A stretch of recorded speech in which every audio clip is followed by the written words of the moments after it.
Hey, so what you're about to watch is a live session I hosted on how AI is changing screenwriting and how to prepare. It goes way beyond the fear and the hype and really gets to the real question, which is what does this shift actually mean for the future of screenwriting? So in this talk, I share how the role of the screenwriter is evolving, what skills are becoming more valuable, and really how to approach these tools in a way that strengthen your process. This was recorded in a live event, so you're going to hear some of the live questions and discussions from the audience. And if you'd like to join the future sessions, ask questions to me personally, just go to the link in the description, sign up for the Scriptmatix Live to get notified. It's completely free. And please like, subscribe, comment, and thanks in advance for watching. All right, so I'm Michael Basili. I'll give you a brief introduction before we start here. I was born in LA, came out of the UCLA television and film program. I want to say about a dozen years ago, focused on screenwriting and production. And that's exactly what I built my work around, or my career around. I ran a production company, produced hundreds of digital media projects, from indie shoots to commercials to feature film. I've assembled writers' rooms, developed thousands upon thousands of pages of screenplay, sold scripts, worked in finance and distribution, helped emerging writers get reps, staffed into production deals. I've worked with emerging writers, seasoned professionals, and ran groups or writers' rooms that really were a mix of these emerging writers and professionals. So I've seen writing and I've seen the business really from nearly every angle. And today I'm the CEO of Scriptmatix. Over the last few years, I've been commissioned to build screenplay analysis algorithms and AI-powered screenwriting workflows. And that work really pushed me deeper into this intersection of story and technology. And it gave me really a front row seat into where we are, where we're headed. And so Scriptmatix and the work that I'm doing is really a result of that. It's an AI-powered screenplay development platform that brings together my experience in story development and really my experience in building workflows for companies, for production companies, for professionals. And so when I talk about AI, I'm not really speaking theoretically here. I'm building with it every day. I'm testing it. I'm teaching it. And I'm seeing where it works, where it fails, and where writers really need to be careful. Let me admit these last few people here. And so the reason I'm doing this is because I wanted to create a whole new level of value for screenwriters. Some of you in here know me already. We've worked together, and in some cases, I've helped you get representation or move forward in your careers. And other of you are, I'm brand new to many of you. So what excites me most right now is that the technology gives us a chance to really help many more writers than ever before. And that's what this is really all about. And that's what these sessions are really all about. So I'll be doing more of these really frequently, helping writers understand the tools, how to use them, how to turn ideas into real work, real momentum, and really, hopefully into real creative careers. So with that, let me let in the last couple people here, and then let's just get to the presentation. All right, I'm going to share my screen here. All right, so welcome everyone. Today I'm going to talk about how AI is changing screenwriting, and more importantly, how writers should prepare for that change. So there is a ton of noise out there right now, a lot of fear, a lot of hype. Some people think AI is going to replace writers. Other people think that it's just a gimmick. And I'm here to give you a very practical and straightforward view of what's actually going down. So my view is this: AI does not remove the need for the writer. It changes the role of the writer, and that's what I'm really going to get into here today. Excuse my inability to mute this, so I just got to let people in so it stops bothering me. Okay, so writers who are going to be the strongest in this next era are not just the fastest typists or the people who can produce the most pages. That's what we're really used to, right? They're going to be the people with taste, direction, and discernment. So today I want to give you really a practical framework for understanding what AI is really good at, what humans are still very uniquely good at, what AI can't do for us, and then how to build workflows that actually make you stronger rather than more generic. So the big idea is really simple. AI doesn't remove the writer. It actually just transforms the role. That's what we're seeing internally. In the old model, a writer's value came largely from producing pages, right? It was about generating raw material through time, effort, and your craft. Now, we all had kind of our own expertise, right? You had, a colleague who was great at dialogue, or a great plotting person, or a person that can, crank you out 25 pages in 24 hours. But now we're entering a world where generating raw material is really no longer the bottleneck. AI can generate lots of material very quickly. So the value of the writer really begins to shift here. The new role is less about sheer production and more about creative guidance. So the writer becomes really a creative guide, the person who selects, who shapes, who refines, who is basically judging the material that's coming out. So direction really starts to replace mere production. Now, let me address this here. Okay, so that doesn't mean that the writer is becoming less important. It actually means that the vision for that writer is becoming more important. Judgment becomes more important, and frankly, taste is probably one of the most important things that we're seeing. The writer no longer just produces pages, the writer is determining what deserves to become the story. And you can probably now imagine that puts you in a position where your role is more akin, I would say, to a creative director or like a director of development. So to understand where this is going, we first have to be honest about what AI actually does well. So AI is very good at generating material. It's not creative vision that it's good at, but it's a very powerful engine for generating just the material itself. So first, it gives you speed and volume. It can generate a lot of text very quickly, obviously. And then second, it gives you multiple directions. So it can surface angles, it can give you options, lots of possibilities you may not have considered on your own or in that moment. And third, it can also help you with development. It can expand ideas into treatments, outlines, scenes, or just very early script material. And then fourth, it can create momentum, right? This is really what matters a lot. Sometimes the great value of AI is not in any kind of brilliance. It's just that it helps you move forward when your energy is low, when you're stuck, or when you're too close to the material to really see the next step. So I think it's important to respect what AI actually is good at. Let's see here. It's a strong engine for speed and options momentum, no doubt, but none of that is really the same as knowing what is good. And that's what brings us to really the human side of this. Humans do something that AI cannot do in the deepest sense, which is decide what is good.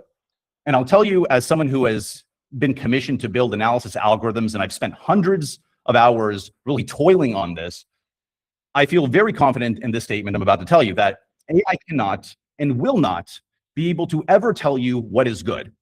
It can only tell you what something is, okay? Humans, we bring taste, we bring instincts, we know when something resonates, often before we can even really articulate why it resonates, right? We recognize when something is emotionally honest. And you can feel when something is really alive on the page, and when it feels honest, and when it actually reflects something that is human, rather than just, I guess, something that is plausible, which is what a lot of AI stuff generates. So humans bring discernment. You decide what is worth keeping and what has to go. And this is huge because in a world of abundance, elimination really becomes an important, probably as important or more important than the generation itself. Let me just let this other person in. So the humans being the authorial vision is really not getting lost here. It's a point of view. It's a sense that the story is what it is. Like you have a sense of what the story is about, why it matters, what it's trying to express. And that's why I don't think the future really belongs to people who simply use AI. I think it belongs to people who know how to direct it. Because if AI can produce infinite options, right, the real differentiator becomes the person who can identify the right one. So let's go to the next slide here. Now I know next time to just let this thing automatically let people in. I have no idea if this is going to stop. Okay, let's keep going. So this slide to me is probably the most important principle in the entire presentation, because you need to treat AI like an instrument, not as an author. Its value is not in that it finishes the work for you. And honestly, the value isn't even that it's fast. I mean, it is fast by association. It naturally is fast. Its real value that we're seeing is that it gives you more terrain to explore, right? And more terrain to explore faster. But the idea is it gives you an abundance of options. So having now, I would say, thousands of hours of helping screenwriters and companies navigate AI, this is a very different relationship than what they initially assume coming into it. And if you treat AI as an author, you start to hand over responsibility and you start to let the tool make choices that are supposed to belong to you. And this leads to this nasty little phenomena that we've noticed, and you've probably noticed this as well. It happens quite often, where if you feel empty and you feel useless when you use AI, it becomes this like level of anxiety in the creator. And a lot of them, they don't know why this is happening. But if you start to think of AI as an instrument, then the relationship changes. It becomes something you play, something you direct, like something that expands your range, but does not replace your role. So I like this metaphor here in this slide where AI can suggest the notes, but you have to write the music. And that's the posture I think writers really need. You use it, you push it, you explore with it, but you don't give up the authorship. The human remains responsible for the final story. And so what does the writer's job become in practical terms? When AI can generate unlimited options, right? The writer's value shifts decisively towards a different set of functions. You become partly a director and partly a curator of ideas and a director of ideas. You are doing basically creative direction. Like I said, a creative director or a director of development is kind of where we're seeing the role emerge as, or the role evolve into. So you're selecting, you're refining, and most importantly, you are taking responsibility. The last part really, taking responsibility really matters a lot here, because AI does not reduce responsibility. It actually increases the importance of responsibility, because now there are like more possibilities, more directions, more branches that you can take and go into. So the writer's job is no longer just write forward linearly. It's to navigate possibility with intention. And that means shaping, selecting, rejecting, refining, making decisions with conviction. In other words, the writer becomes less likely, or less like a content producer and more like a creative decision maker. Now, this is one of the paradoxes of AI. More options may feel like it's freedom, but it actually creates a new kind of pressure, because when AI gives you more possibilities than ever before, it also gives you more decisions to make. And that means, like I said, more responsibility, not less. You have to decide what belongs in your story. You have to define and defend your taste. You have to know what you're actually trying to communicate. And you have to make choices with conviction, and it has to be with clarity. So this is why I think some people really feel overwhelmed by AI. It's not just that the tool is powerful, it's that the tool actually exposes whether you actually know what you want, right? Because you have to know that. If you don't know what you're trying to say, then infinite options really becomes a lot of chaos. So if you do know what matters to you, then AI becomes incredibly useful. It becomes fuel for process, and that is still being led by your intention. So why does AI often feel so generic? In my view, and in working really a lot with writers, the problem is usually not AI alone. The problem is weak direction and just a misuse. And this is really what in this presentation is going to help you navigate.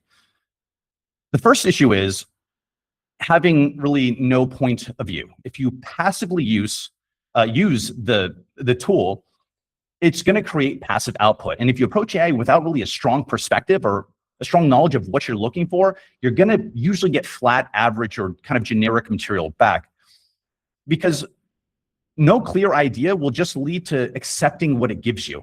And that's the ugly phenomena thing I was talking about earlier, the emptiness, the dread that a lot of AI users actually feel.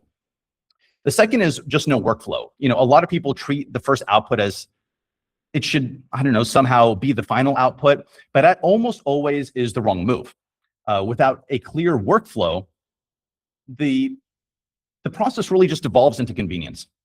And then third, this is a big one. People seek speed really too aggressively. There is a real trade-off between speed and creative quality. If you optimize only for fast output, that usually means your work is going to be super thin and super generic. And then breezing over development. This is a very important point here. Ironically, what we found is that with AI, development should probably consume more of your time, not less of your time. So because the tool can generate fast, which means that your real job is to slow down in the right places and deepen what matters, this is actually opposite of what we've been used to, right? We were all used to just like powering through development and getting to that first draft, and then you're going to refine for months and make it into something that's presentable just through iteration and rewriting. But it's interesting that AI flips that on its head, and front loading development now is really the right process. So when AI feels generic, I would say, I don't think the lesson is AI is bad. I think the lesson is better direction creates better output and just a proper use of it.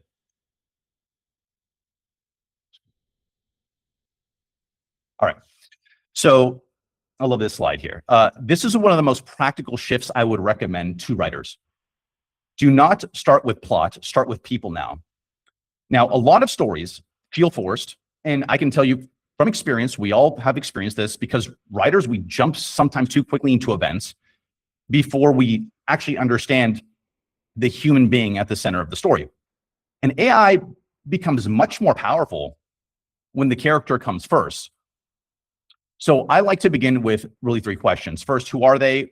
What is their identity? What do they want? What motivates them, right? These are kind of obviously every screenwriting book, what's their goals and their motivations, a real clear plot device that we just know where the story's going to go and we got our character that's going to guide that. But then second, why do they behave the way they do?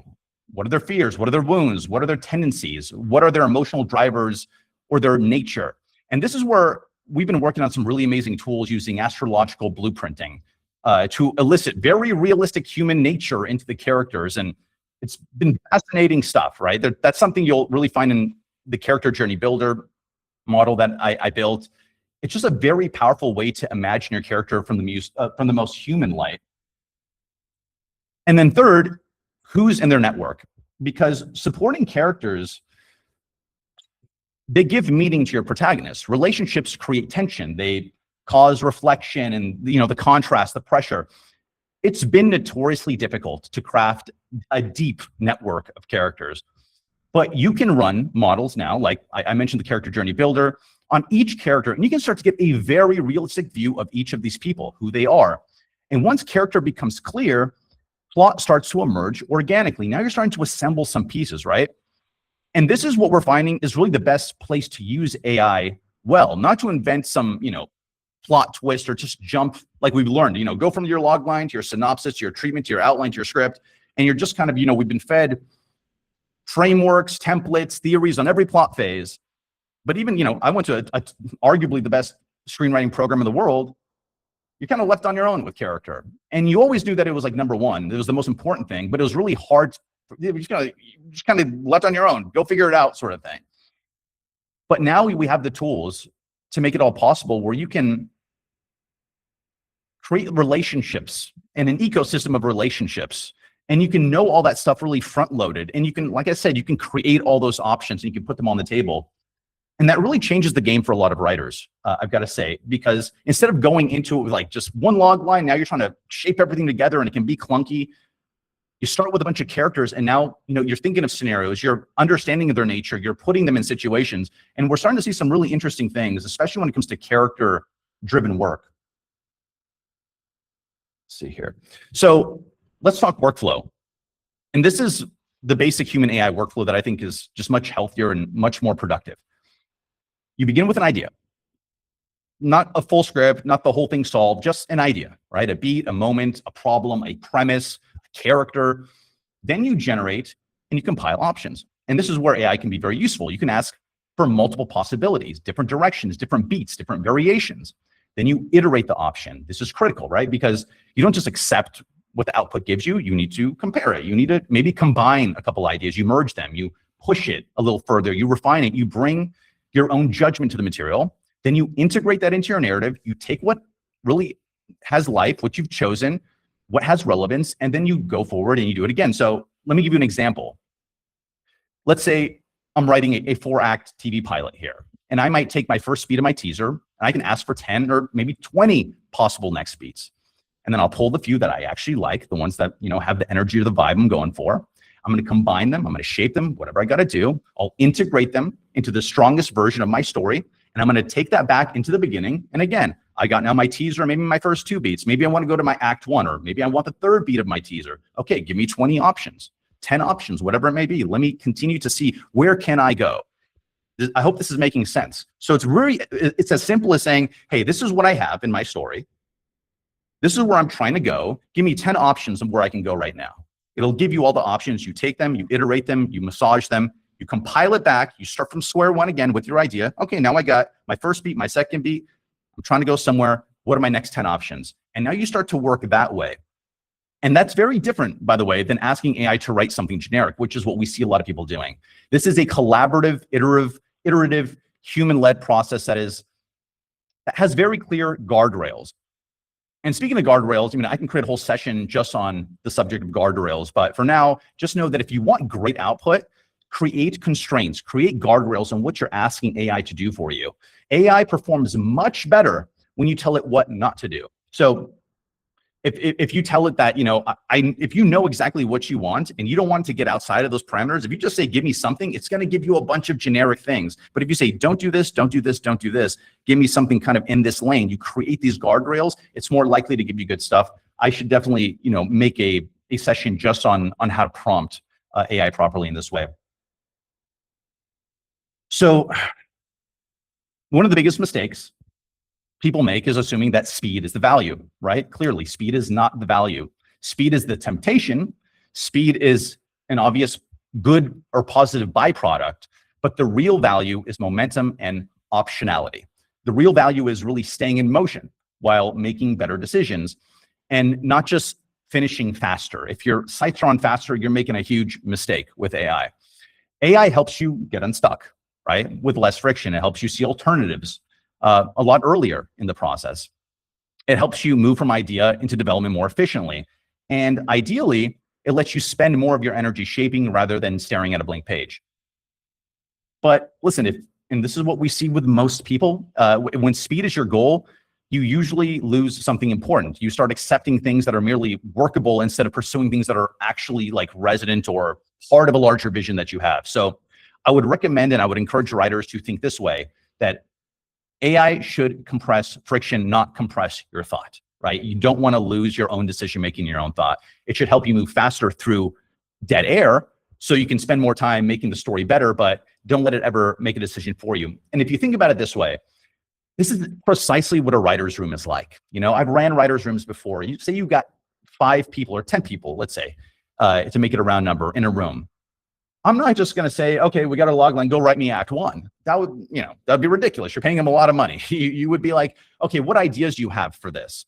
Great. Okay, I like that one. I'm not so crazy about that one. Let's combine these two. Let's start to massage this specific idea. You're really not working so much outside of that framework. And so I do tell people a lot, you want to think of yourself as like the head of a writer's room. Someone who, like I said, you're directing the ideas, you're fielding all of them, and then you're deciding what you're going to do with it. So there are certain things that human beings must never give away clearly, right? The first is taste, your unique aesthetic sensibility, your sense of what is interesting or beautiful or uncomfortable or honest, right? You're writing something that you want to see, and because of that, there's probably a market for that. So you have to make what you feel is not what something is giving you, basically. And the second is final authorship. Ownership of the creative decision is everything. Even if the tool helps you generate a ton of possibilities, you are still responsible for what ends up in the work. And then third is emotional honesty, the raw truth that actually makes the stories resonate, the thing beneath the cleverness, the thing beneath all the polish. And AI can help you build the material, but the writer must still decide what the story becomes. And that, to me, is really the dividing line. And so who is most empowered by AI? In my opinion, it's not the person who can get the machine to generate really their stuff the fastest. It's the person who can act like a creative director. I think the future is going to belong to people with a lot of ideas, people who have taste, people who can direct the process. They can lead their own virtual writer's room, like I said. They can evaluate strong creative options. They can guide the process rather than just produce text in mass, right? That's the real shift. The competitive advantage is really in that idea alone. It's less about raw execution, and it's more about how well you can orchestrate the system around the work. So if you're a writer, which I'm presuming all of you here are, this is not really a reason to shrink. It's actually a reason to level up, right? So your job is becoming broader. It's more editorial. It's more strategic. It's more curatorial. Is that even a word? I think that's a word. More directorial, right? And for the right people, that's actually an expansion of creative power. I have a couple more slides here. I'm going to open up for Q&As. Okay, guys, we're almost wrapped up. So when I look forward, I think the implications here are really big, right? I do think we are moving towards a world where screenwriters and filmmakers will increasingly be able to make films on their computers with small teams, faster feedback loops, and just more direct creative control. And I got to say, as content saturation increases, we're already, I don't know if you guys are familiar with what's happening out there, but people can make very big budget looking stuff. It's already happening, right? It's kind of not there yet, but it's getting very close. But in a world where content saturation is going to increase, the differentiator will not be access to the tools, because listen, everyone's going to have the tools. The differentiator will be quality of story. I really believe this. That's where all of this leads. If everyone can generate content, then the scarce thing becomes the meaning, the coherence, the emotional, honestly, the craft, the ability to create something that is worth caring about. And in that sense, you are becoming your own little production studio. You are not just a writer in this old, narrow sense. You are a builder of story systems, a leader of a process, a shaper of a narrative asset. And the reason I started building, the stuff that I am, Scriptmatix and Story Engine, is because I really strongly believe that the power is going into the hands of the creator for a long time. I mean, as long as I've been around and even before me, the creator or the writer has kind of been screwed. We know that. But the technology is creating a more ethical and I think an honest alignment in this way. And that future is really not theoretical at all. The world of building towards that future is already happening right now. And so in closing, I just want to close with this core message of the talk. The writer still decides. AI workflows can assist the human. They can help generate options. They can help expand possibilities and accelerate momentum for you. But the human still determines what matters. And sure, people can click through and they can use it for speed and they can generate a lot of stuff fast. But I'm telling you, that's just not going to compete. I'm working with professionals who are using it right. And in a forum of ideas, you stand no chance unless you actually put your humanity behind it. And that is why I do not believe that the writer is disappearing. I believe, obviously, that the job is evolving, clearly. But real talk, I think it's becoming more important. Because in a world full of generated material, the person who can recognize good material, build a great and make a powerful creative decision will get the attention. So the question isn't whether AI will be part of the future. It will. I mean, it's inevitable. It's here. The real question is, what kind of writer are you going to become in a relationship to it? And, people are still going to do the old school thing, and that's totally fine. I think whatever works for you. I have no strong opinion on this. I feel the people that hate AI, I understand why they do in some sense. And, I kind of cringe at people who are just like so super in love with it in every single way and they abuse it. My hope is that you become the kind of writer who uses these tools without surrendering authorship. I think that's really all that matters, because you just do yourself a disservice. Like I said, you don't have a shot if that's the way you use it. You have to use your taste. You have to use your discernment. You have to infuse your humanity, and your point of view has to be at the center of it. And that is the writer of the future. And that's the writer the future actually needs. And I believe, because it's really the right way to approach it, that it's the type of writer the future is actually going to reward. So with that, I'd love to open up questions. Like I said earlier here, one second, I still hear people trying to get in, and I've been trying to ignore it, guys. I apologize if it's been annoying you, all the dinging. I'm going to go through, there's the 3x3 dots on the bottom right. There's Q&As right there. I'm going to go through each of them one by one, and I'm going to try to get through all these. I have about 30 minutes to do so, and I may even go over if I can get to all of them. So, okay, good questions here. So, first question: what kind of work do you do with writers? So, if you're just joining, we're just wrapping it up here, but I'm taking Q&As. You can go to the bottom right on the Rubik's Cube, like 3x3 dots. You can ask a Q&A.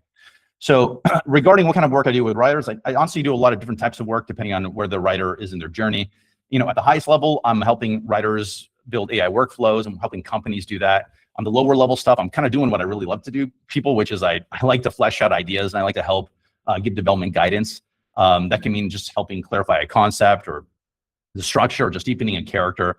But probably what I'm most passionate about right now is really building an ecosystem where I can attract really the best independent talents and foster creativity, not just at the script level, but at the production level, which is something I'm going to talk about in the future. Question here. So what skills should emerging writers build now if they want to stay relevant? Good question. I think the biggest probably mistake emerging writers can make right now is probably working within a legacy system inside of Hollywood today. We're seeing streamers are way more popular than movie stars. And YouTube is by far the biggest streaming platform in the world. And I think you just need to start thinking outside of the box. It was a really hard thing for me to grasp as well. Because of just how we've been all kind of trained in screenwriting, but there's experimental and alternative forms of media. And that is a skill, believe it or not. You need to be able to adjust and adapt your writing to different mediums. And so today, if you want to say monetize and commodify your talent, I would rather you not spend years trying to raise funds for a feature film, but instead take a take your 100-page script and split into 30 3-minute episodes and release those and learn how to use the tools, because you can do that very quickly. We're doing it right now internally, and it's really incredible. Like I said, it's inevitable. It's becoming so close. You're gonna be able to make stuff on your computer. And so the tools can help you do that, and it's getting really good. So I would say other than that, it's all about story instincts and character. I would say, I know this sounds counterintuitive, but I've said it, AI is making it more possible to make amazing characters and character-driven stories. And I think people really want to watch that. They want to watch honest character-driven work more than the big spectacle thing. So yeah.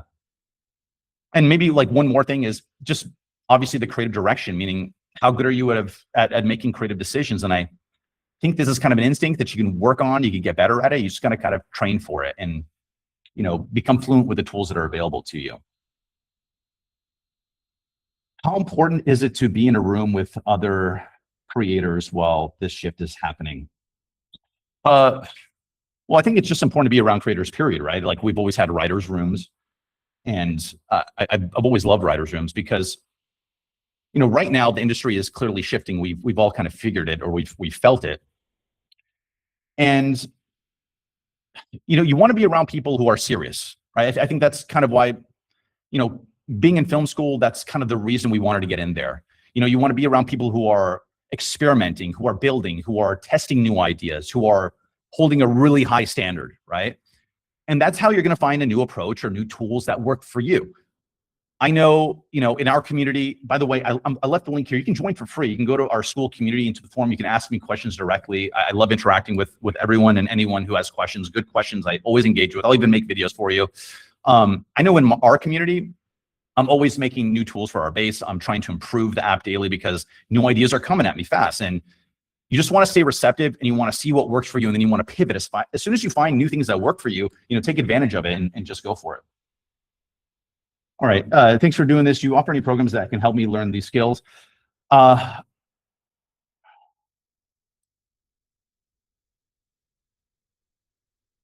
don't really want to talk about that right now because I don't want to feel like I'm selling anything. What do serious writers need access to right now that most people still don't have?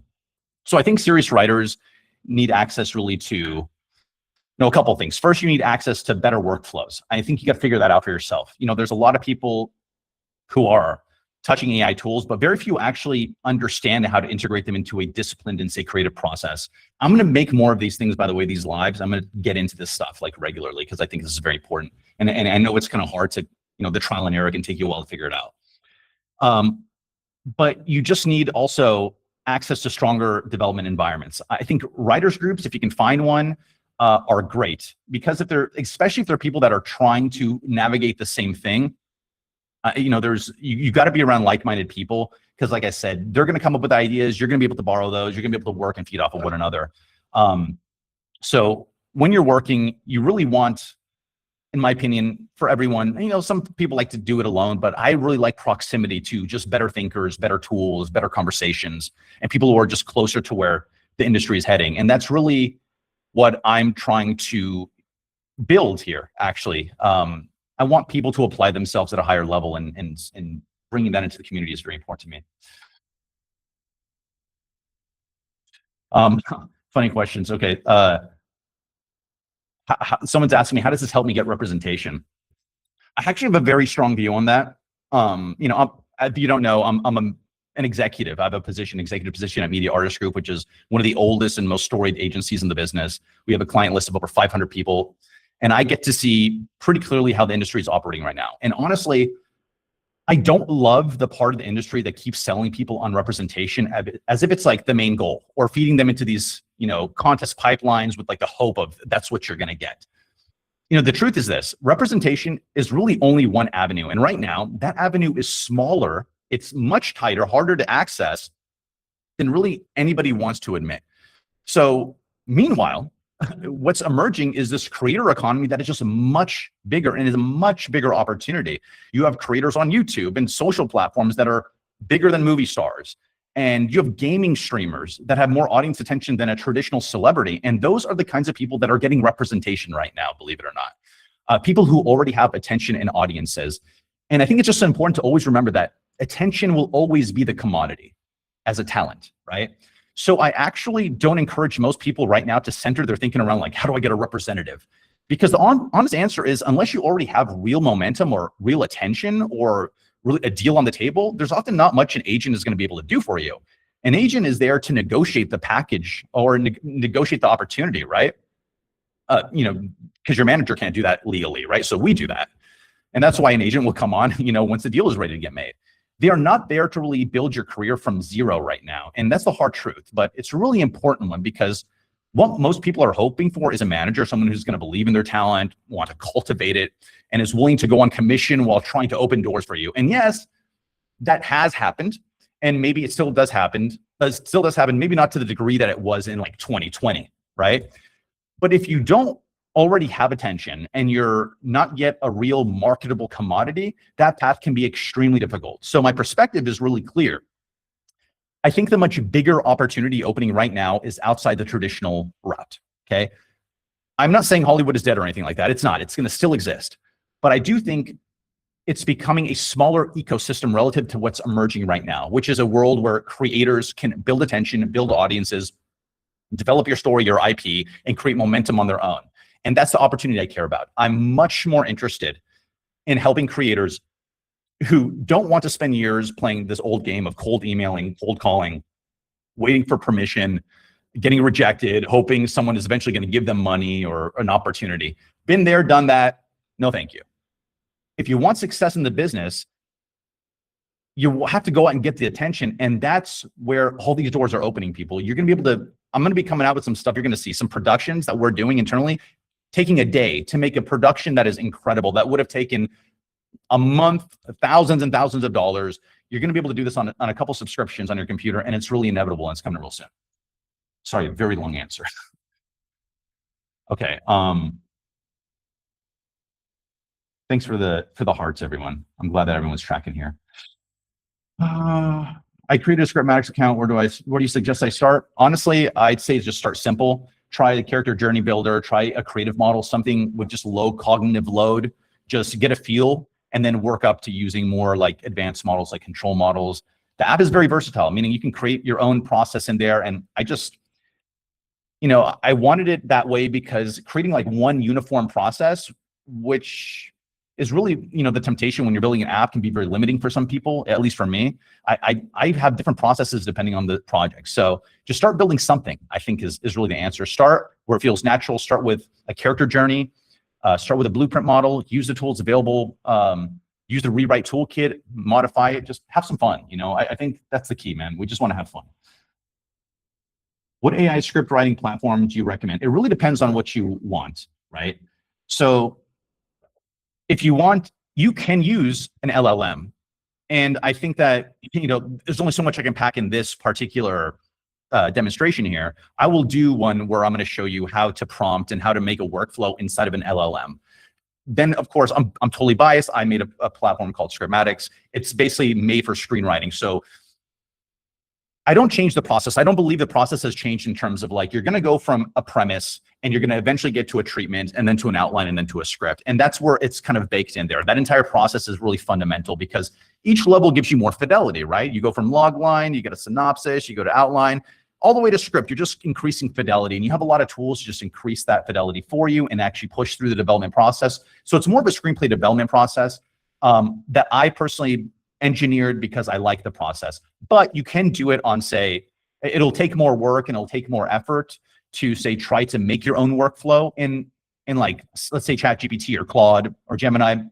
But I will make videos on how to do that. It's a great question, but a very complex question that I have to make a dedicated video on actually how to tackle those things. But give the app a shot and let me know what you think. So AI actually becomes your writer's room, Bob. It actually is, yes. If you look at it like, if like I said, everything is about creative options. And if I have a writer's room with 10 people that are super talented, I'm asking them all, hey, what do you think we should do with, what direction you think we should do on our teaser? This is where we're starting. Where do we go next? Okay, where do we go next? Next. I'm taking all of their ideas. I'm picking the best one. I'm packaging that together with my original idea. And then we're saying, okay, let's go to the next idea. What's the next beat here? It's exactly how we would use a writer's room. I think you just have to shift that perspective and stop asking generalities, and you just start focusing on, how do I treat AI like my writer's room? Hey, thank you, VP. Appreciate it, man.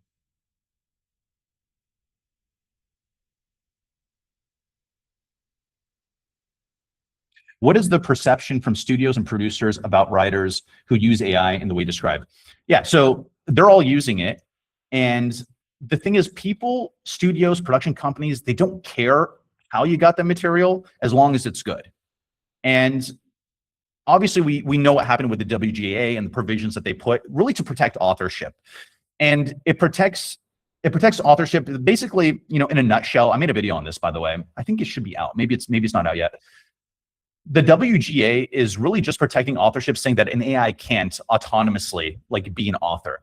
But a human being who is curating the ideas and doing exactly what we're talking about is an author. And so the WGA and the copyright laws are very closely linked here, right? They're kind of living in a symbiotic relationship. So the perception is great. Obviously, they're using it. This is the type of things that I'm teaching them. I'm creating workflows for different companies. They're all trying to get the competitive edge, and they want their writers' rooms to be operating more efficiently. And this is what they're looking at. So the perception is really positive. Yeah, so Darius, you're asking, what do serious Hollywood producers think about AI-led or AI-assisted script writing? It really depends on who you ask, right? There's a lot of people who are, you have these two schools, which I don't like either of them, where they're people that just love it. Everything's AI. Their wife is going to be AI. They're in love with it. And then you have the people that are just like, they hate it. And they hate it because they don't really understand it. And I think that you can land on any of those people on any given day. You can just run. It's like at random, who likes and who doesn't. I think the problem right now that we're encountering is that it's still so early and people aren't so close to it, and they haven't really figured out how to use it properly, that they're just that there's just a negative sentiment with some people. The thing is, once you figure out what it is, like I'm telling you right now, it's not a replacement of the human. It's really just, hey, human, use the instrument and have better options. And there's no excuse. You have to make way more decisions now than you did before, right? We used to I remember, having to pump out in film school, and you had 10 weeks to pump out a draft, and you're maybe got like 3 ideas maximum, 4 ideas on a plot phase, and you're scratching your head, you're talking to friends, you're going on long drives, you're trying to sleep on it. And then you got to kill your babies, right? Because they were so precious. You only had 3 or 4 of them. Now you have so many options, and there's way more decisions to be made that, I think once you understand that, once people start to understand it, it's like, I see the switch flip right away. I've done so many of these sessions now with writers that I just see instantly, they're like, oh, I get it. Right. And now it kind of that guard that they were kind of had up the whole time just kind of dissolves. I think it's all education, man. I think eventually there's going to be a very practical view of it. And I think it's just a matter of time.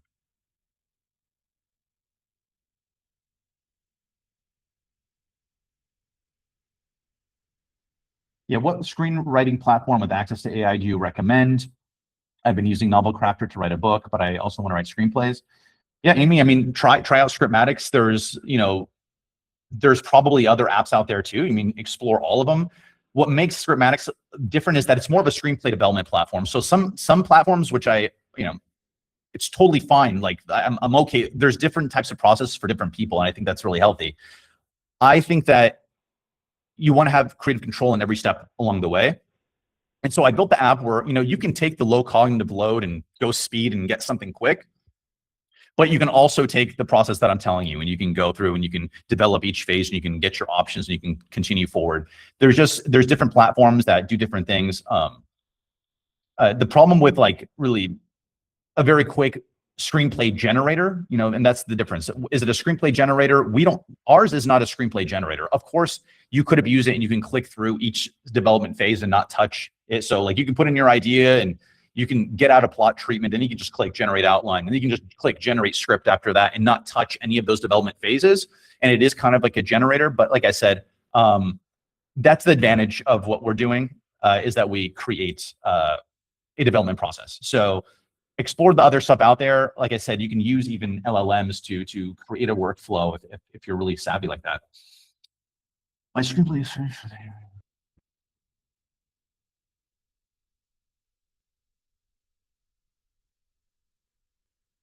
Yeah, so good question. My screenplay is finished. Will AI help polish it? And is my work protected after AI gets hold of it? Yeah, so first of all, there's two questions here. It'll help polish it. So you can, there's many ways you can do this, right? You can just you can go into an LM right now, pop in your scene and just give it some notes and tell it what you want. You can go into Scriptmatix, you can start a blank screenplay, import it and use the rewrite toolkit and, punch up. We have a lot of interesting presets that you can look at that will punch up your character, your conflict, your intent. You can even give some specific inputs that you want. It'll help you do that, of course. Is your work protected after AI gets a hold of it? That's a great question, because that's all about safety and ethics. I can speak for our platform, which is we don't train on anybody's work. We don't train on any screenplays actually, because we're a screenplay development process. So we're not taking projects from people and then like training a model on a screenplay. That's not how it actually works at all. How other platforms do it, I can't really speak for them, unfortunately. So I don't want to get sued and get it wrong or something. Especially for writers. What are, say, 3 AI tools specifically for writers that you highly recommend we look into? Okay, if you're going to go for an LLM, I think that ChatGPT has a really interesting feature. I should make a video on this one too, but very briefly, it's a little hack that you can do. If you go into ChatGPT and if you have the Pro account, what you can do is you can create a project. I recommend you create a project, and in a project, you can create sources. And that's a great place. So for example, if you've got an idea, and if you're like me, right, when I've got an idea, it's like in my sticky notes, it's on my phone. It's just a mishmash of things. I got a character, I've got a circumstance, I've got some stuff that is just all scattered all over the place. You can put that into your sources, and then it's going to pull that as context when you go into the chat. And now you can actually start to assemble your project without having to do some advanced prompting, like here's my context, here's my task, here's my constraints. It'll kind of understand what you're talking about. So that's a cool little hack you can do with ChatGPT. AI tools, I've kind of spoke about Scriptmatix quite a bit, but it really depends on what you can really do anything. You can do anything from like just having fun with a concept generator. You can do it. You can have fun with a character journey builder. I would encourage you, go in, use your own birth information. Because like I said, with a character journey builder, we have something called astrological blueprinting, where we use astrological blueprints of real people, right? Because you give any birth date, we're going to pull all that information. And there's some really sophisticated and awesome stuff that it's going to give you about the way the character responds to stress, the way they process emotion, the emotional transformation they're going to undergo over the course of the narrative, the supporting cast, 6 to 10 supporting cast members around that character that are thematically aligned with the protagonist that you put in. And it'll give you like a lot of stuff to chew on, some really interesting things. I think you may like that. Yeah. Do you believe Final Draft is still the industry standard? I think it really, I think most people do use Final Draft. I personally don't. I mean, I'm I've used Writer's Duet. I've used a lot of different things. For me, it doesn't really matter so much. I used to buy Final Draft when I was like in film school, but it's not something that I technically like. I don't really use so often. I'm using the Scriptmatix app just because I like the tools and I like to build inside of it. But if you love Final Draft, I think go for it. You can actually export out of Scriptmatix. If you build a project, you can export it in an FTX format. You can import it into Final Draft, and I know a lot of people love it. Listen, they have great features in terms of like uniformity for characters and obviously getting it's kind of critical if you're trying to make a schedule or get like your data days and you want to get like your locations kind of organized, or you want to create continuity with that stuff. It's really great after that kind of with all their advanced tools. They've been around forever. So yeah, I would say they are still the industry standard in that way.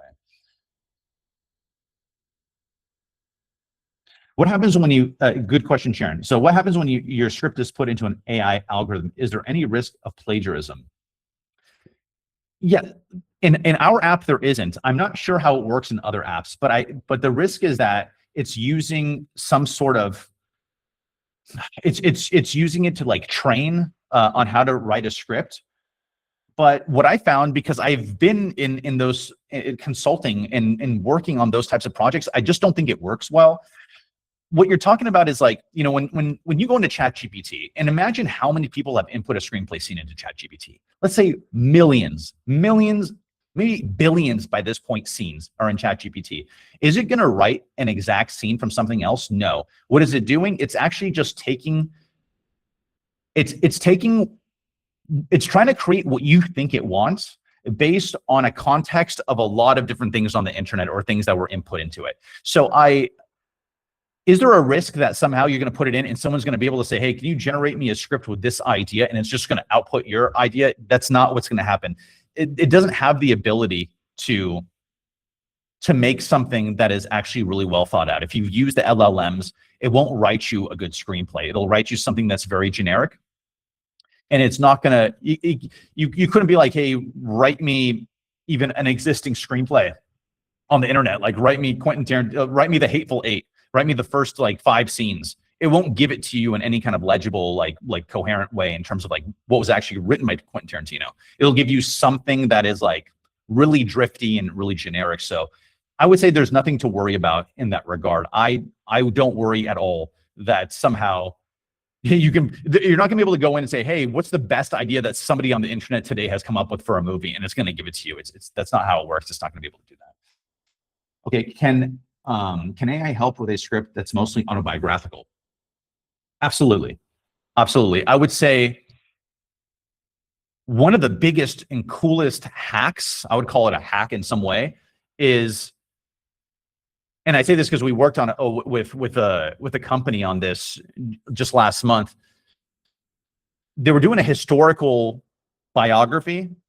Now, you may be talking about like an autobiography that is maybe personal to you. This may be different, but if you're doing it on somebody that has already existed, this is a tremendous like opportunity to write something that's super detailed because there's already so much information on the web about this person, right? So if you're doing something like that, I would say, hey, AI is a huge boon for you because you can just be pulling all this stuff about their life and getting it organized and selecting what you want, and it'd be a lot of fun. When you're dealing with just maybe a personal autobiographical script, yeah, it absolutely can. And especially if you have some sort of written, I would need to know a little bit more context, but like, do you already have a novel is a big question.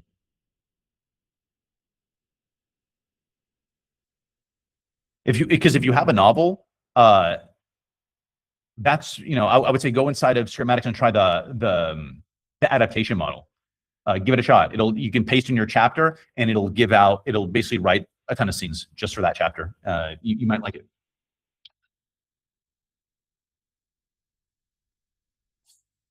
Thank you for the great information. You're welcome. It was well worth the time invested. I'm glad that it was. What is the best way to reach you? I'm going to write down here, guys. And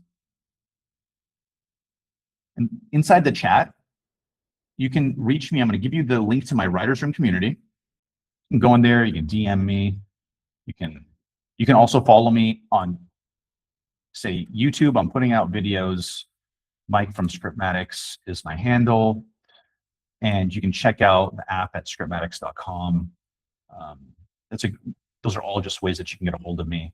Come in, ask questions, post in the forum. I try to reply to every person, and sometimes I'll even make a video. If I really like your question, I'll make a video and reply to it directly. I have put full screenplays in to get feedback on my script as a whole, like a reader would do, rating, etc. Do you recommend this? Okay. So like I told you, I was commissioned to do a lot of analysis algorithms. And I'm talking about like, I really went outside the box because it was extremely difficult.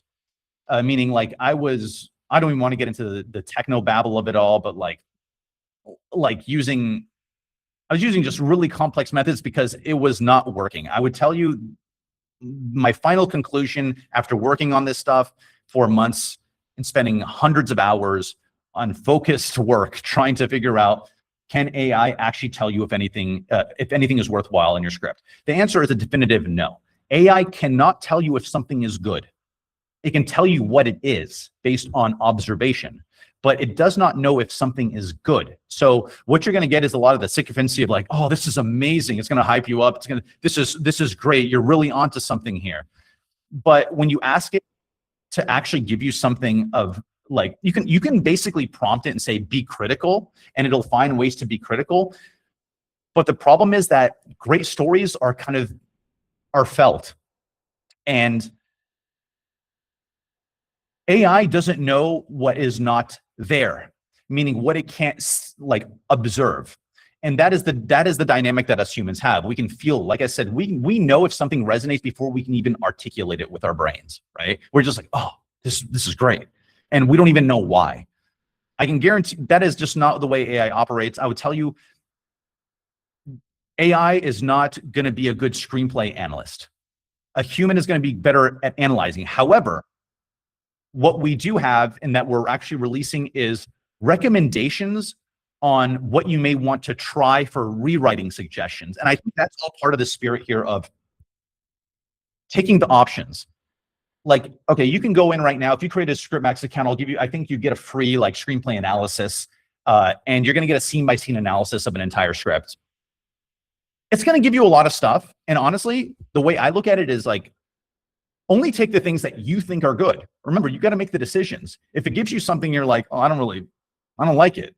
The impulse isn't to be like, oh, this is trash, it sucks. The impulse is to be like, okay, that doesn't work. Okay, pass. Oh, this actually sounds pretty decent. You have to be discerning. And that's really what I was talking about earlier. And this applies even to like using AI as an analyst. You have to be able to discern because you have to know what you're looking for. You have to know what you want. And that's the different challenge, right? Before you can just kind of ask a human and they can kind of give you some ideas. You're like, yeah, this person is pretty viable. I'm going to kind of take their advice because I'm really looking for direction. But when you're dealing with AI, you don't want to fall into the sycophancy sort of like, you're amazing, and it'll hype you up and it'll say how great the idea is, because you can prompt it to do that basically by accident, by just being polite, right, to the AI. It'll just kind of give you politeness back. One second, I have someone trying to get in here. So, I just be discerning, just be very discerning, and always be skeptical of what AI has given you. You're the writer, you're the head of the writer's room. If I'm the head of the writer's room, I got to be the boss over the people that are giving me the ideas. I can't let them just say, oh, this is the one that we're going to use. No, slow down. I got to see, is that an actual viable idea? If it's not, okay, we're not using that. We're going to the next one. So you got to be able to approach it that way. Thank you, Shani. All right, folks, that's basically all the questions. I'm glad that you guys all made it, and I hope that you make it on the next ones. I'm going to try to cover a lot of things, and if you want to join my Writers Room community, I put it in the chat here. You can drop me lines, let me know what you want me to talk about, and I'll make these presentations. I'm going to try to do them every week, at least every couple of weeks. Try to cover some new topic. This is really just honestly like AI Screenwriting 101, and then we're going to keep doing some more stuff. So thank you so much for joining, everybody. Bye.